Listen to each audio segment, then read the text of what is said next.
بسم اللہ الرحمن الرحیم۔ نہایت ہی معتبر، معزز اور قابل احترام مسلمان بھائیوں، السلام علیکم ورحمۃ اللہ وبرکاتہ۔ نمبر 1، شہوت کی وجہ سے منی سفید گاڑھا پانی کا نکلنا غسل کو واجب کر دیتا ہے، ہم بستری ہو یا نہ ہو۔ مسئلہ جان لیں، بعض اوقات منی پتلی ہونے کی وجہ سے پیشاب کے ساتھ یا ویسے ہی کچھ قطرے آ جاتے ہیں جو شہوت کے بغیر ہوتے ہیں، تو ان سے وضو ٹوٹ جائے گا لیکن غسل واجب نہیں ہوگا۔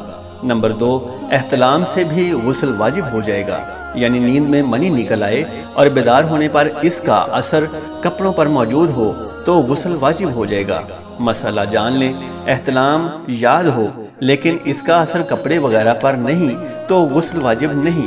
نمبر 3، ہم بستری کرنے سے غسل واجب ہو جائے گا، انزال ہو یا نہ ہو، یعنی منی نکلے یا نہ نکلے۔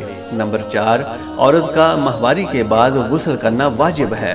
نمبر 5، نفاس کی وجہ سے غسل واجب ہو جاتا ہے۔ نمبر 6، بچے کی پیدائش کے بعد جو خون نکلتا ہے اس کو نفاس کہتے ہیں۔ حیض اور نفاس کے ضروری احکام اگلی ویڈیو میں بیان کیے جائیں گے۔ نمبر 7، جس پر غسل فرض ہو جائے اس کو چاہیے کہ نہانے میں تاخیر نہ کرے بلکہ جلدی نہا لے، کیونکہ حدیث مبارکہ کا مفہوم ہے جس گھر میں جنب یعنی جس پر غسل فرض ہو اس گھر میں رحمت کا فرشتہ نہیں آتا۔ اللہ پاک ہم سب کا حامی و ناصر ہو۔